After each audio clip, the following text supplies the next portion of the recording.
हमारे देश में बच्चों को बचाने वाले बाल विशेषज्ञ डॉक्टर कफील खान जो जेल में बंद है, 13वीं बार उनकी सुनवाई की तारीख पड़ चुकी है और 13वीं बार में इलाहाबाद हाई कोर्ट के जजों ने फाइल फेंक दी, हम सुनवाई नहीं करेंगे।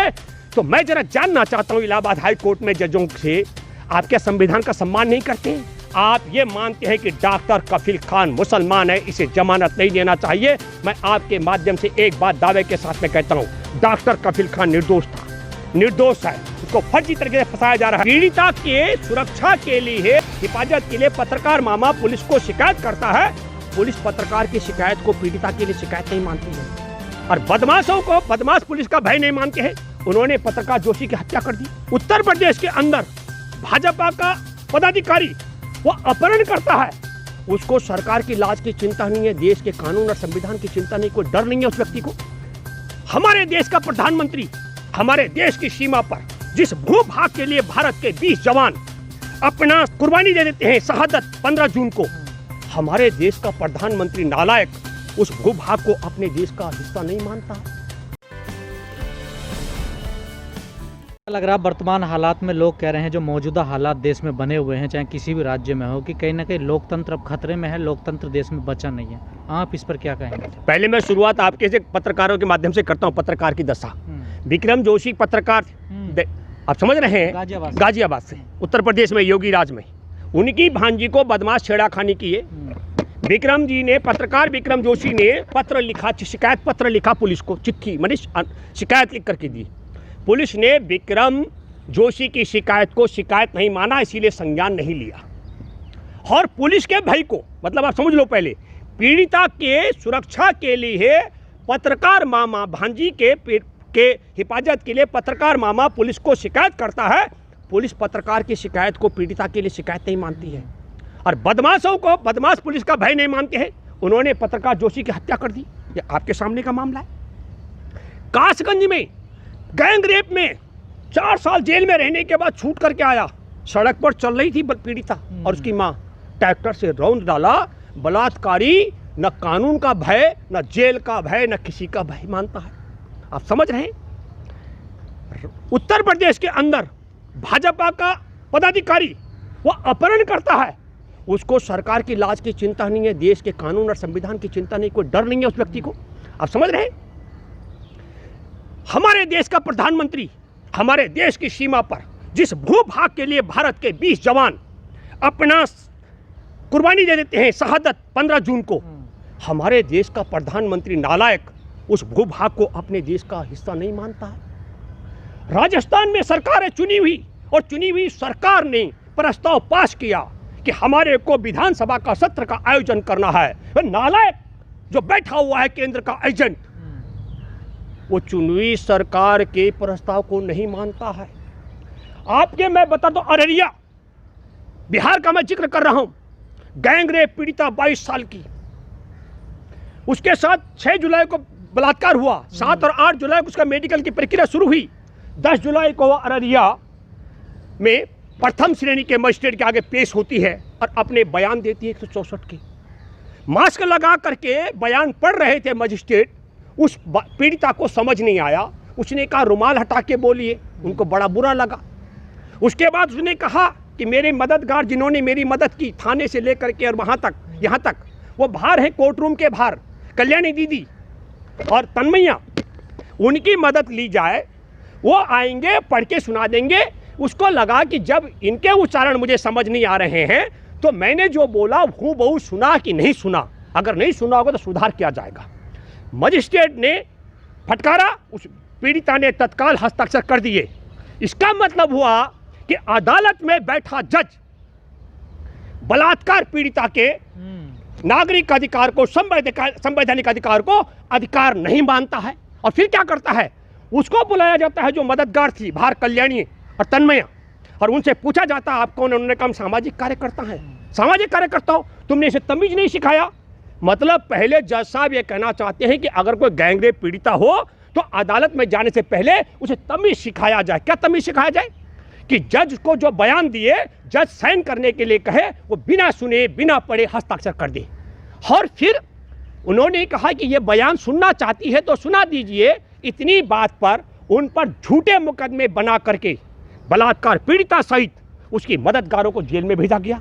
अब मैं आपके माध्यम से देशवासियों को जरा जानना चाहता हूं, हमारे देश में 16 साल की बच्ची के साथ में बलात्कार किया हमारे देश के प्रधानमंत्री नरेंद्र मोदी के गुरु संत आसाराम ने, और गिरफ्तार हुआ। उसने 9 गवाहों पर जानलेवा हमला कराया, 3 की हत्या करवा दी। तो कोई क्या बलात्कारियों के पक्ष में गवाही देने के लिए तैयार हो सकता है? आपने देखा भाजपा का जो विधायक है कुलदीप सेंगर, उसने बलात्कार पीड़िता के पिता की हत्या करवा दी, मरवा दिया। बलात्कार पीड़िता को आत्मदाह करना पड़ा तो मुख्यमंत्री के आवास के सामने, तब जाकर मामला लाइमलाइट में आया। उसके बाद आपने देखा है कि वो पीड़िता सहित उसकी मौसी, वकील सबके ऊपर गाड़ी चढ़ा दी। बहुत लंबे अरसे बाद जिंदी हो पाई। सुप्रीम कोर्ट के हस्तक्षेप के बाद कुलदीप सेंगर को सजा हो पाई। चिन्मयानंद जो राम मंदिर निर्माण का सबसे बड़ा नेता है, जिन्हें बहुत बड़ा आश्रम खड़ा कर दिया, उसके राम जन्मभूमि संघर्ष समिति का नेता रहा है। आपको मालूम है वो बलात्कारी, उसके नंगे वीडियो आपने देखे, वायरल हुए हैं भारत में। उसने पीड़िता को सुप्रीम कोर्ट जाना पड़ा, और जब सुप्रीम कोर्ट जाकर के सुप्रीम कोर्ट का ऑर्डर हुआ और चिन्मयानंद को गिरफ्तारी के बाद बलात्कार पीड़िता को भी गिरफ्तार कर दिया गया। तो मैं आपके माध्यम से यह जानना चाहता हूं कि भारत में संत आसाराम के पीड़िता अकेली लड़ी, देश खड़ा नहीं हुआ। सेंगर के साथ बलात्कार पीड़िता अकेला लड़ा, कोई देश खड़ा नहीं हुआ। चिन्मयानंद की पीड़िता अकेली लड़ी, कोई देश खड़ा नहीं हुआ। लेकिन सारे सबूतों को मिटाया गया। हर अररिया में जो खुशी है, बदला हुआ नाम मैं कह रहा हूं, उसके पक्ष में सामाजिक कार्यकर्ता खड़ी हुई, कल्याणी और तन्मया। वो अब समझ लीजिएगा, उनको जज ने जेल भेज दिया। तो एक बात मैं जानना चाहता हूं, हमारे देश के अंदर क्या बलात्कारियों का और पीड़िता के पक्ष में समाज का रवैया एक पीड़िता के खिलाफ होता है। क्या रवैया होना चाहिए? उस पीड़िता के प्रति हमदर्दी होनी चाहिए। पुलिस का रवैया पॉजिटिव होना चाहिए। जजों का रवैया, सरकार का रवैया सुरक्षा का होना चाहिए। तो पहले बार में आसाराम गवाहों को मरवा देता है, चिन्मयानंद परिवार के सदस्यों को मरवा देता है, चिन्मयानंद पीड़िता को भी जेल भिजवा देता है, और सेंगर पीड़िता के बाप को मरवा देता है और उनको भी मरवाने का काम करता है। और अररिया की पीड़िता के साथ खड़े लोगों को, समर्थकों को, मददगारों को प्रथम श्रेणी का मजिस्ट्रेट जेल भेज देता है। और भारत का प्रधानमंत्री, जहां हमारे 20 जवानों ने शहादत दी जिस भूभाग के लिए, उसको नालायक अपनी नहीं बताता है। और राज्यपाल हमारे देश के संविधान का मजाक उड़ाता है। इसलिए मैं देशवासियों से कहना चाहता हूं, हमारे देश का लोकतंत्र, बाबा साहेब की अध्यक्षता में बना संविधान आज कायम है।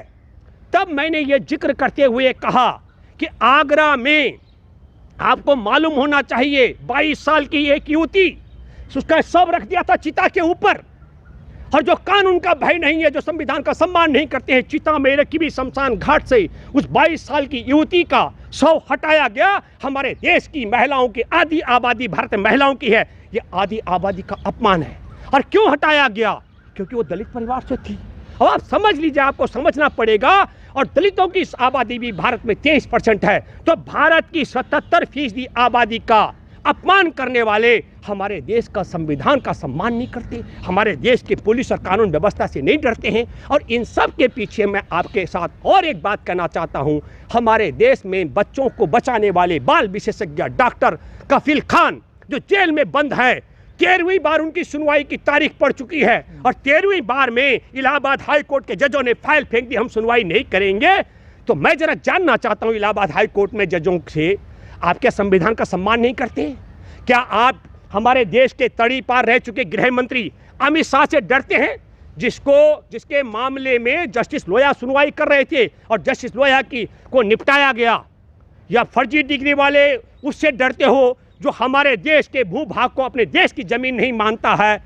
या आपकी नीयत खराब है, आप ये मानते हैं कि डॉक्टर कफील खान मुसलमान है, इसे जमानत नहीं देना चाहिए? मैं आपके माध्यम से एक बात दावे के साथ में कहता हूं, डॉक्टर कफील खान निर्दोष था, निर्दोष है, उसको फर्जी तरीके से फंसाया जा रहा है। भड़काऊ भाषण के लिए डॉक्टर कफील खान को 10 फरवरी को सीजेएम की यहाँ से जमानत हो चुकी थी और 3 दिन तक जेल से बाहर नहीं निकलने दिया गया। और उसके बाद उन पर योजनाबद्ध तरीके से राष्ट्रीय सुरक्षा का कानून बनाया गया।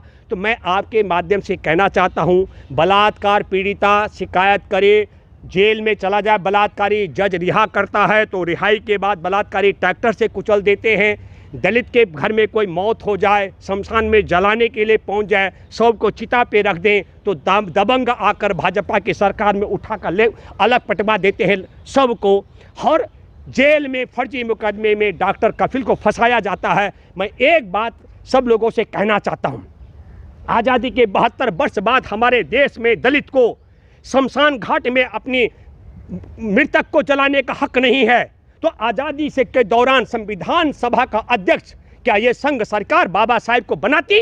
कभी नहीं बनाते। मैं आप सब लोगों को कहना चाहता हूँ, जो लोग थोड़ा गांधी जी और नेहरू और तमाम लोगों से दूरी बना करके ये मानते हैं, मैं आप सब लोगों से खासकर बाबा साहेब के अनुयायियों से आग्रह करता, चुनौती भी देता हूँ कि जो व्यवस्था गुजरात के अंदर 22 साल का युवा दलित घोड़ा लेकर अपना घोड़ा घुड़सवारी कर रहा था, उसकी हत्या हो जाती है, ये हमको नहीं भूलना चाहिए। और वही थे बाबा साहेब को गांधी से लेकर नेहरू और सरदार पटेल तमाम जमात जिन्होंने बाबा साहेब को संविधान के निर्माण की अध्यक्षता का जिम्मेवारी सौंपी है। ये बात भी हम सब लोगों को सोचनी पड़ेगी। आज संविधान में भी खतरा है, आज बाबा साहेब की विचारधारा को भी खतरा है, गांधी के अनुयायी और गांधी की विचारधारा को भी खतरा है, हमारे देश के लोकतंत्र को भी खतरा है, हमारे देश के सांप्रदायिक सौहार्द को, भाईचारे को भी खतरा है, हमारे देश की बेटियों को भी खतरा है। मैं आप सब लोगों से आग्रह करता हूँ कि देश की सीमा को, देश के लोकतंत्र को, देश के संविधान को और देश की बेटियों की इज्जत और देश के दलितों के सम्मान को बचाने के लिए सब एकजुट हों। धन्यवाद। जय हिंद, जय भारत।